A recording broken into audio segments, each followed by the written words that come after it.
Buenas noches, ¿cómo está? Qué bueno que nos acompaña. Estamos en Observatorio Cotidiano, una mirada desde las ciencias de la sustentabilidad. Y hoy vamos a platicar de biodiversidad y polinizadores. Y para ello me acompañan en el estudio, Rodrigo Medellín. Hola. Rodrigo, muchas gracias por estar con nosotros. Él es miembro del Instituto de Ecología de la UNAM. Está también con nosotros Ismael Hinojosa. Ismael, muchas gracias por estar con nosotros esta noche. De nada. Él es del Instituto de Biología y también está con nosotros Humberto Berlanga. Humberto. Gracias. Bueno. Él trabaja en la Comisión Nacional de Biodiversidad del país. Y bueno, pues sin más vamos a entrar en materia. Platíquenos de qué hablamos cuando hablamos de polinizadores, qué son los polinizadores, por qué son importantes y qué está pasando con ellos. Rodrigo. Bueno, son aproximadamente unos 100,000 especies de animales a las que les debemos una parte importantísima de nuestra vida. No solamente... 100,000 de un universo de más o menos ¿cuántas especies ahorita conocidas? Se conocen más o menos 3,5, 4 millones de especies y nos faltan pues como unas 40 o 50 especies, millones de especies más. Por conocer. Por conocer. Entonces tú te imaginarás, y por supuesto aquí Ismael nos va a decir muchísimo de cuántas conocemos y de cuántas nos falta conocer en el mundo de los insectos, ¿no? Pero si hablamos de términos generales de lo que conocemos hoy, esas 100,000 especies de animales que incluyen colibríes, abejas, avispas, moscas, mariposas, polillas, murciélagos, por supuesto, etcétera, son responsables por más o menos un 30% de lo que nos comemos día con día. Es decir, 1 de cada 3 cucharadas que te metes a la boca se los debes a estos animales. Imagínate nada más su importancia. Y esto tiene que ver con cuando vamos a poner un poquito en contexto qué es la polinización, para que, no necesariamente todo el público entiende qué es este mecanismo. No sé quién se quiere lanzar. Adelante. En términos generales, la polinización es el proceso de la transferencia de polen de una flor a otra para que se lleve a cabo la reproducción cruzada. Se llama polinización cruzada esto. Entonces eso garantiza que las plantas que tienen polen, que son varios tipos, pero hablemos sobre todo de las plantas con flores, se reproduzcan. Entonces hay varias maneras en que las plantas llevan a cabo esto. La más socorrida, quizá no la más socorrida, pero la que vamos a hablar aquí es de la que llevan a cabo los animales, que transportan el polen de una flor a otra para que esto se lleve a cabo. ¿Por qué es importante que haya este transporte de polen de una flor a otra y sobre todo de una flor, de una planta a otra planta? Bueno, ¿no? La polinización básicamente es la reproducción sexual de las plantas. Entonces los polinizadores se encargan exactamente de eso, de permitir que haya esta reproducción sexual y que se mantenga la variabilidad necesaria para que la evolución ocurra. ¿Sí? Eso es lo que permite que haya esta variabilidad y que las plantas puedan adaptarse a cambios en el ambiente, por ejemplo, ¿no? Así que es un fenómeno absolutamente crucial. Y como decía Rodrigo, muchas de las plantas de importancia económica, de importancia alimentaria, dependen de la polinización por animales. Más del 80% de las plantas con flor requieren de un animal para ser polinizadas. Entonces, imagínate, eso tiene que ver muchísimo con la estructuración de los sistemas naturales, pero también tiene muchísimo que ver con las formas como producimos los alimentos y la calidad de la producción de esos alimentos. Por ejemplo, cuando hablamos de alimentos, ¿de qué alimentos estamos hablando? Para poner en contexto de la relevancia, más allá de la relevancia que tiene para la biodiversidad, y que de eso también que hablaremos, ¿no? ¿Por qué es importante la biodiversidad? En el caso de los alimentos, ¿de qué alimentos estamos hablando? Pues de muchos. No sé, se cita mucho un caso, por ejemplo, de las almendras. En California, ¿no? En California, que bueno, tiene ahí una cantidad de peros, quizás por también muchas cuestiones de recursos que requiere para que esto se produzca, pero se dice que se mueven una cantidad enorme de colonias manejadas de abejas Apis mellifera, la especie de la miel, que produce la miel. En Estados Unidos se transportan una cantidad enorme de estas colonias de abejas a la zona donde están los cultivos también extensivos de árboles de almendras, sin las cuales la producción de almendras pues simplemente no funcionaría. Que de además esa ese es manera. un caso Sí. bien interesante, ¿no? Cómo fueron dándose cuenta de qué era lo que pasaba, ¿no? Ahí hay una historia muy interesante. Muy interesante. Hay un montón de casos que tú puedes ver en tu mesa del día de hoy. Si te tomaste un café hoy en la mañana, adivina qué. Tienes un contacto directo ya con los insectos que polinizaron el café. Si te pusiste un suéter de algodón, una camisa de algodón, ahí están los polinizadores moviendo el polen del algodón. Que te comiste unas almendras, una fresa, una papaya, o sea, es una gran cantidad, no solamente de frutas y verduras, sino también, por ejemplo, ese es otro tema bien interesante, la alfalfa. La alfalfa tiene una flor que para la abeja mielera, para la abeja Apis mellifera, pues es una cosa que no le gusta mucho porque cuando se sienta la abeja en la flor le avienta el polen a la cara y no le gusta eso a esa abeja. A nadie le gusta que le hagan eso. Excepto a una especie nativa de abeja que está asociada con la alfalfa y que hoy está acostumbrada, evolucionó con ese proceso, ¿no? Y ha sido reproducida por los apicultores de ese tipo de abejas, de manera que hoy estamos pagando, cuando tú te comes un bistec, pues esa vaca comió alfalfa. Tú, cuando pagas el bistec, estás pagando el servicio ecosistémico de la polinización, de que este cuate llevó sus colmenas a los campos de alfalfa cuando estaban floreciendo para que se llevara a cabo la polinización y se incrementara la producción de semilla de alfalfa. Hoy ya estamos notando la reducción en el servicio ecosistémico de la polinización y por lo tanto estamos empezando a pagar directamente por ese servicio a este tipo de personas que, bueno, están haciendo su negocio porque pues están dándote el servicio. Es como el caso de las abejas en California, exacto, ¿no? Que las traen de Iowa o Idaho o algún lugar así, ¿no? Sí, pero digamos, esa es Apis mellifera, que es una especie europea que ahora se utiliza de manera dirigida para apoyar la polinización de cultivos. De almendra. De almendra. La de la alfalfa es otra. Sí, pero hay 20,000 especies de abejas, ¿no? O más o menos. Más o menos. Que son súper importantes en el medio natural. Y en algunos casos pues muy especializadas, ¿no? Sí, a su entorno y a su flor. Es que los monocultivos y el uso excesivo de plaguicidas han arrasado con esta diversidad de insectos, particularmente abejas, moscas, polillas y otros insectos muy importantes para la polinización. A escalas grandes, o sea, se han perdido un montón de especies. A lo mejor no se han extinguido, bueno, supongo que muchas sí. E incluso ni sabremos. Y se ha perdido el servicio, este servicio ecosistémico, ¿no? ¿Cuánto cuesta? ¿Hay alguna estimación de lo que significa el servicio ecosistémico en este caso particular de las abejas o global de los bichos que nos permiten la polinización? Pues mira, los valores de que la biodiversidad nos da para nuestra vida diaria se ha tratado de evaluarlos, es bien difícil. Hay un cuate que se llama Robert Constanza que ha dedicado su vida a eso, y que, bueno, dice, la biodiversidad vale aproximadamente un 3 seguido de 12 ceros. Échale números nada más, son 3 billones, ¿no? millones de billones de quién sabe cuántas cosas. Es un número que yo no lo alcanzo a ver, a vislumbrar, ¿no?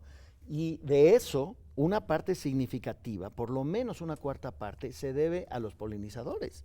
Entonces, realmente es un beneficio importantísimo que debemos reconocer todos los mexicanos y el resto de los seres humanos aquí, y por lo tanto, hay algo que nosotros podamos hacer para ayudar a esos polinizadores, porque es ayudarnos a nosotros mismos. ¿Qué está pasando con las abejas en México? En México, pues es una pregunta interesante y complicada. Yo estudio biodiversidad de abejas, entonces no tengo los elementos para decir exactamente qué está pasando con todas las abejas, porque a nivel común la gente bueno, pero si tú eres el experto, sabes más que los demás. Sí, ¿no? vaya, ok, no sé. Atrévete. En México tenemos se sabe, ¿no? Que México es uno de los países hotspots o con megadiversidad en el mundo.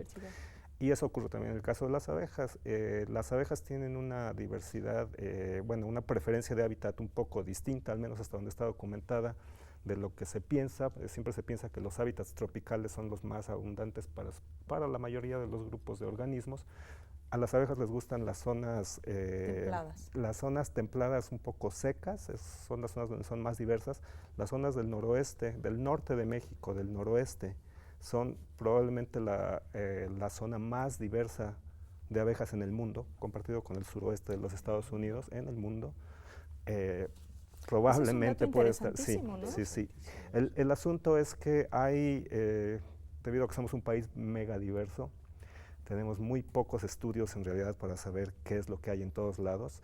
Se dice que en México hay alrededor de 2.000 especies de abejas conocidas en la actualidad, quiero decir, contabilizadas con nombres y que se sepa que están ahí clasificadas. Hay alrededor de acuerdo a otro colega del Instituto de Biología, alrededor de 1.900.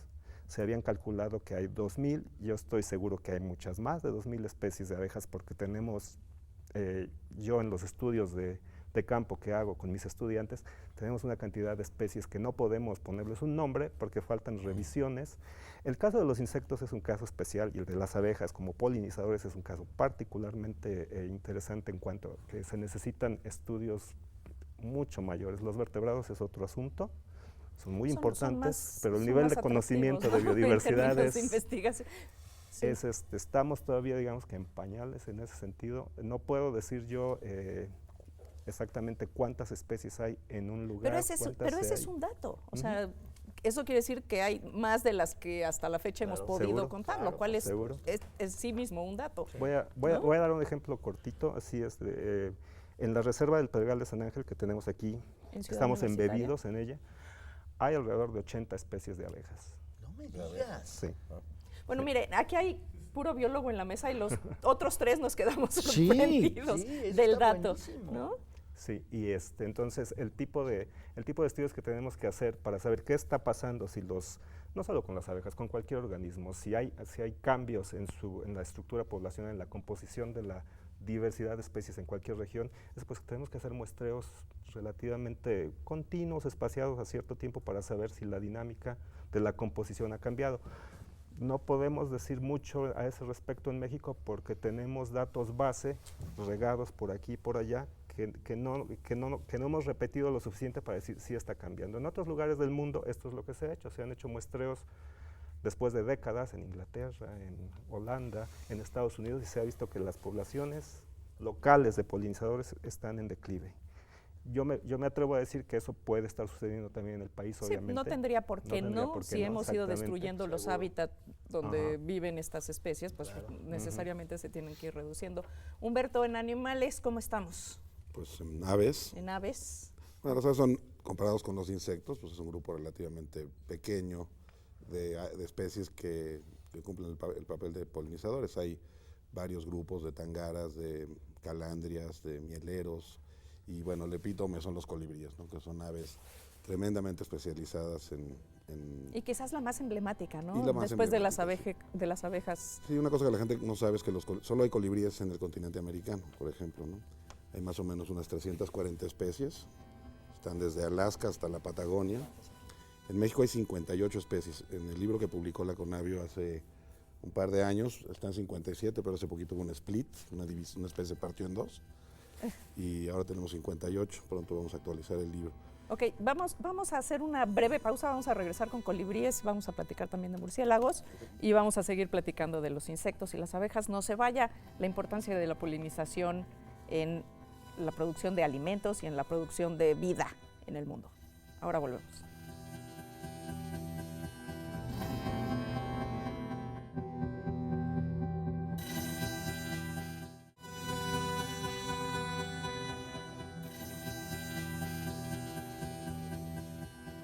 Bueno, qué bueno que sigue con nosotros. Estamos aquí muy emocionados platicando de polinizadores. Estábamos platicando de abejas, ahora estábamos entrando con el tema de los colibríes y por supuesto que vamos a hablar también de mamíferos, insectos, aves, mamíferos. Entonces, nos estabas contando de los colibríes y la cantidad de diversidad que existen de colibríes en México. Sí. México, como país megadiverso, a veces no nos hacemos cargo, pero como comentabas, en el caso de las abejas es paradigmático, ¿no? Sí. Y en el caso de los colibríes también. Sí, la gente piensa que es el colibrí y que es uno, porque no ponen suficiente atención. Pero tenemos 58 especies diferentes, de todos tamaños, colores y sabores. Es un grupo bastante diversificado. Incluso algunas de estas especies son migratorias, unas 15 especies migran en la parte norte y algunas de manera intratropical. Algunas especies pueden moverse 5,000 kilómetros. Toda la población se sale de México, se va a reproducir a Alaska durante la primavera y en el invierno se regresa toda la población a México del colibrí rojo. Sí, o sea, como Una dice, reproducir superabundancia Alaska, de qué insectos. ganas de ir. Comida. ¿Y qué hay? Es un factor primario qué es lo que dispara la migración. Bueno, exacto. Y en esa ruta migratoria la conservación ese es un es tema muy súper importante, importante, ¿no? Mireya, porque una de las cosas que está pasando con los cambios que está habiendo a partir de las modificaciones en la temperatura del planeta, el cambio climático, es que esos procesos de migración están sincronizados. Es decir, hay plantas que florecen en el momento en el que se supone que los colibríes deben de pasar en la migración. Al haber cambios, la temperatura dispara muchos procesos ecológicos y fisiológicos en las plantas y se están desfasando los momentos de la floración con los momentos de paso de los colibríes o de llegada a los sitios donde se reproducen o invernan. Eso apenas estamos empezando a entenderlo porque apenas se empieza a estudiar, pero eso puede tener consecuencias tremendas y muchas especies pueden perderse, no solamente de animales, sino también de plantas. Si los escenarios más pesimistas de cambio climático ocurren, todos esos procesos que han evolucionado por millones de años, se van a ver interrumpidos, se van a ver perturbados y se van a poner en riesgo un montón de especies y de procesos ecológicos. Sí, que puede que se adapten, pero también puede que no. ¿No? O sea, también el problema es que está ocurriendo estos cambios en periodos de tiempo demasiado muy cortos. Y las especies evolucionan a lo largo de periodos muy largos de tiempo, ¿no? En el caso de los murciélagos, Pues porque mira, además es como una especie que nos da susto, ¿no? Se ha asociado horriblemente. al susto, al oscuro, tenle miedo a la noche. Correcto. ¿no? Exacto. Fíjate que los murciélagos, hay muchos animales que tienen un estigma de una mala imagen pública, de tiburones, los alacranes, las serpientes, los murciélagos. No hay nadie que haga más por el bienestar de nosotros y por el funcionamiento de los ecosistemas que los murciélagos. Porque los murciélagos controlan plagas, dispersan semillas, polinizan un montón de plantas especies ecológica y económicamente importantes, sin las cuales nuestro estándar de vida bajaría muchísimo. El caso particular de los murciélagos que polinizan plantas importantes, México tiene 138 especies de murciélagos, hay cinco países que tienen más. De esas 138, 14 comen néctar y polen de las flores, o sea, el 10%. Pero esos 14 juegan un papel crucial y creo que los que nos estén viendo el día de hoy se darán cuenta cuando tú ubicas cómo se ve un desierto mexicano con los cactos columnares esplendorosos esos que tenemos, pues esos cactos columnares son polinizados por murciélagos. La ceiba, el árbol sagrado de los mayas, polinizado por murciélagos. Un montón de plantas que dices tú. Algunas de las que nos bebemos también, ¿no? Exactamente, para allá voy. Pero tú fíjate lo que pasa. O sea, la gente ubica los colibríes porque como seres humanos somos diurnos y visuales. Claro. Y los murciélagos son nocturnos y auditivos. Pero además nos han metido Además, que nos traen miedo, ¿no? enfermedades y que nos va a pasar la rabia y que es el hijo y del antes, diablo y que se te enredan en el pelo, por eso. Y antes te convertían en vampiro o en murciélago, ¿no? Sí, no, es una verdadera locura. 2 especies de hematófagos solamente. Hay 3 especies de hematófagos en todo el continente, las 3 viven en México, son rarísimas, 2 de ellas, una de ellas causa problemas, pero los problemas que causa son originados por nosotros, porque nosotros les pusimos la comida enfrente, el ganado, y claro, pues van para arriba las poblaciones. Claro. Pero hablando de los polinizadores, los murciélagos que polinizan hacen exactamente lo mismo que los colibríes, que a la gente le gusta ver a los colibríes y les ponen comederos y quién sabe qué, ay, mira qué bonito, ya llegó. Pero como viven en la noche y nosotros no los vemos ni cuenta se dan. Y como viven en la noche y los animales nocturnos en general nos dan miedo, ¿no? Porque hacen ruido a la hora que no deberían. Exactamente. Y eso de vivir en la noche pues está asociado a quién sabe qué. Claro, ¿no? claro. Pero es todo un tema cultural importantísimo, que es un poco el tema de las abejas, que una parte importante del problema en California es que pues eran una lata para los vitivinicultores, ¿no? Cuando recogían las uvas, pues las abejas los picaban y bueno, pues claro. quitemos, o sea, también había un pleito particular con las abejas, ¿no? Hablando de cultura, quiero mencionar, hay un grupo de abejas nativas de México que están culturalmente muy arraigadas desde antes de la llegada de los europeos, a México, al El continente. La abeja que todo el mundo conocemos y la que se habla por excelencia, pues es la abeja que produce la miel, Apis mellifera, que muy reconocida y que puede picar.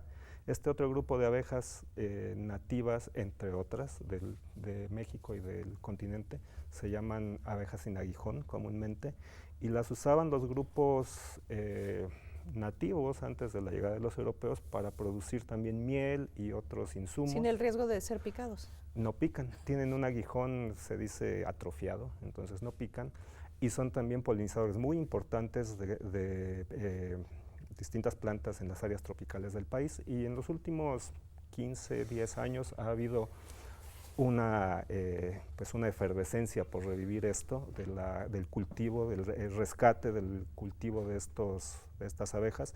Hay cooperativas muy grandes en Yucatán, en Puebla. Es cierto, que y en Yucatán miel. además hay todo un tema mezclado con el tema de los transgénicos, ¿no? En términos de la calidad de la miel, Aparte, ¿no? sí, ahí Que pelearon incluso por- cultivos, bueno, cargamentos de miel que se han enviado básicamente a Europa, no los reciben porque tienen trazas. Pero yo quisiera mencionar un tema que De es muy transgénicos. importante. El uso abusivo, excesivo, irresponsable de plaguicidas, Del que sea, que está asociado al modelo de desarrollo de la agricultura y de la producción de campo. intensiva, ¿no? Ha tenido un impacto absolutamente devastador, y eso tiene que revisarse y cambiarse. Correcto. Al fumigar para combatir insectos plaga, matan todo lo demás también. ¿Y de Sí, qué se alimentan? No es selectivo el 3 de cada 4 fumigador, ¿no? aves de insectos, por ejemplo. La mayoría de los murciélagos son insectívoros. Entonces, cuando tú quitas la comida, si tú fumigas para quitar tu plaga que te molesta o te afecta la producción, y matas todo lo demás, todos los demás animales, hay un efecto en cadena que afecta a todos los demás animales. Entonces, por ejemplo, se está notando en el norte de Europa y en el noroeste de Norteamérica disminuciones muy dramáticas en las poblaciones de, por ejemplo, aves que son insectívoras aéreas. Estas son como las golondrinas, que cazan insectos al vuelo.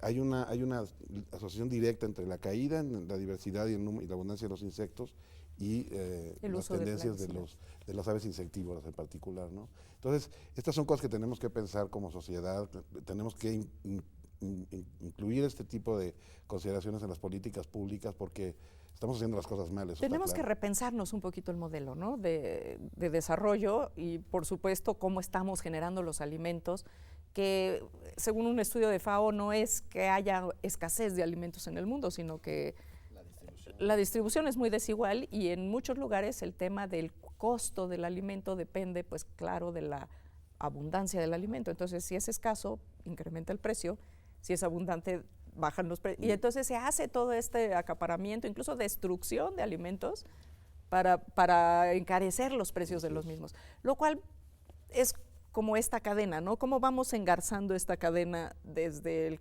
cultivo, los organismos que se vinculan con el cultivo, ¿no? Y cómo llega esto o no a la mesa de una persona? Pero además, también tenemos que hacer un pasito para atrás y empezar a dejar de ver solo porque nos sirve o porque nos lo vamos a comer, O porque vale. ¿no? Sino o porque eso, y por cómo nos sirve, le damos un valor. Y si no le ponemos pesos y centavos, no.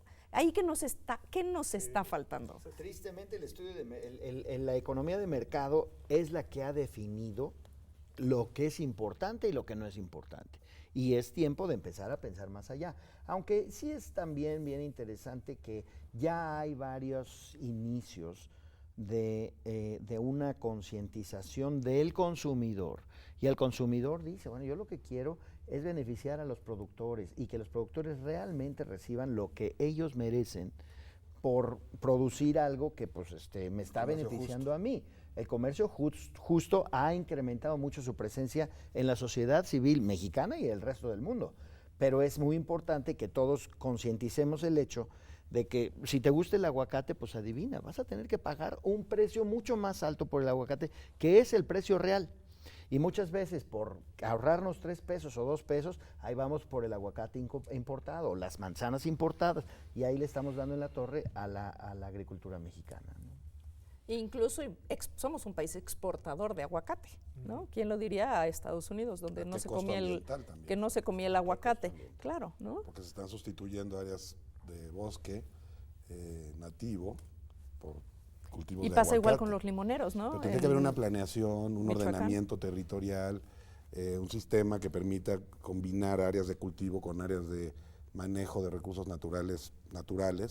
Es decir, con que le des un espacio a la biodiversidad local, nativa, es suficiente para que los servicios ecosistémicos se mantengan. Es decir, no es completamente incompatible la producción con la conservación de la biodiversidad. Y creo que eso es importante, porque en cuestiones de legislación, que yo no sé mucho y demás, pero también para cuestiones publicitarias, pues estamos hablando aquí del valor de los servicios de los polinizadores, siempre lo asociamos con, pues sí, con un valor económico, con una ganancia de los productores locales. Estamos hablando de que sea justo pagarles lo que se invierte, pero el valor intrínseco de los polinizadores como parte pues primordial de la biodiversidad, pues tiene que ver con el mantenimiento de los servicios ecosistémicos globales, que vaya, sin polinizadores como murciélagos, abejas, cualquiera de estos que son de los grupos fuertes, pues las comunidades que están alrededor de lo que estamos dejando, de lo poco que estamos dejando por ahí, pues se van a colapsar por completo. Y entonces el valor de eso es mucho mayor que el valor económico que podemos obtener Casi poniéndoles un calculable, ¿no? Miren, yo les voy a proponer, porque ya se nos acabó el tiempo, pero los voy a comprometer a que nos echemos otro programa, porque creo que quedó muchísimo en el tintero, ¿no? Realmente el tema de polinizadores apenas empezamos a entrarle, es mucho más grande. Me gustaría que habláramos de organismos en particular, ¿no? De los colibríes, de las abejas y de los murciélagos, que hiciéramos una disección un poquito más a fondo. Así que, bueno, ¿los comprometo? Con mucho gusto. Ok, y bueno, pues a usted que hizo el favor de mirarnos, le agradezco muchísimo, a todas las compañeras y compañeros de TV UNAM. Esto fue Observatorio Cotidiano, una mirada desde las ciencias de la sustentabilidad.